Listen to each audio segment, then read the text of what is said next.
digital world obsessed with efficiency and sameness. Nostalgia isn't just about memory anymore. It's a design tool.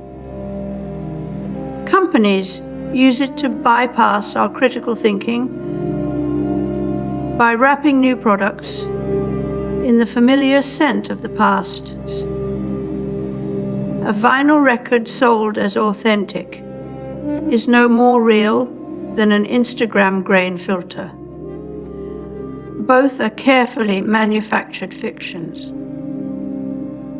They give us something that feels like history without ever having been part of one.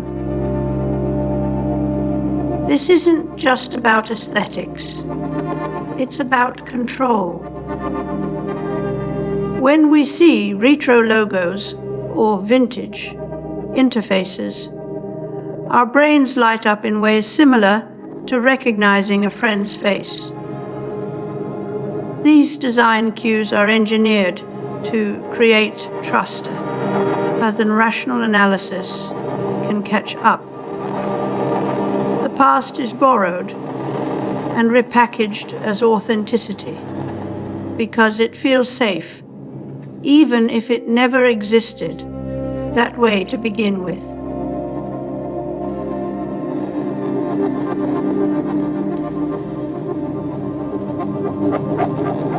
Retro design trends offer more than nostalgia. They reflect a deliberate re-engagement with craftsmanship, proportion, and materiality that modern minimalism often neglects. Roland Barthes wrote about the studium, a general interest in a photograph, and the es punctum, that sharp, jarring detail that pierces you. Today's designers weaponize both. A weathered edge on an ad, a slightly out of focus product shot, or even bad teeth in character designs. It all creates emotional friction. These details aren't real memories, but algorithmically designed effect.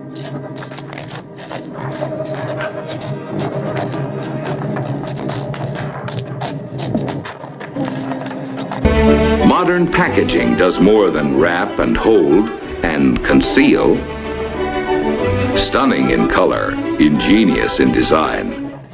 Neil Postman warned in Technopoly that technology doesn't just change our tools, it changes what we think is real. In his view,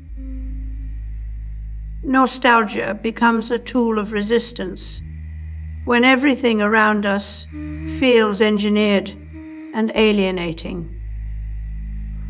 But even this resistance gets repurposed. Now companies don't just sell products. They manufacture sentimental experiences to comfort users overwhelmed by relentless digital progress. The past isn't remembered, it's reassembled as a brand promise. Let's hear from a man who believed the future should be warm, not cold. Now consider this: a smartwatch with vintage aesthetics sells itself as both utility and memory. The design is more than style, it's persuasion. It tells us that timekeeping is better when it feels familiar. But here's where it breaks down. The clock doesn't remember for us, products do. Now, on our behalf, Anoka County's AI call screening system mimics the warmth of a human voice. Oregon State's research shows cognitive erosion among users who expect too much from tech that promises familiarity but delivers function. Nostalgia is no longer a feeling. It's an interface, a buffer between us and the uncanny valley of pure automation. We don't want just efficiency. We need comfort in the chaos.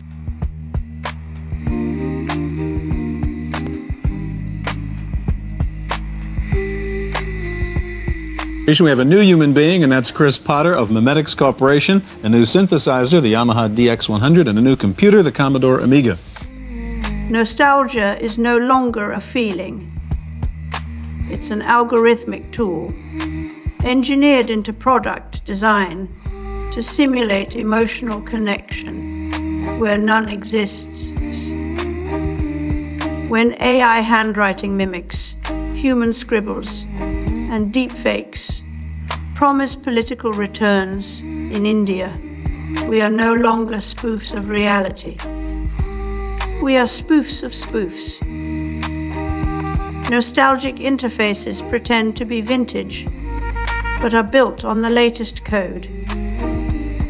The past is not remembered. It's reprogrammed for maximum persuasion power. Postman's line applies to the market for authentic, feeling fictions, now built into product interfaces. This is a world where memory, if it exists at all, is always already made. Every throwback button, every vinyl-inspired texture, every analog style font is not homage. It's strategy. We're not celebrating authenticity.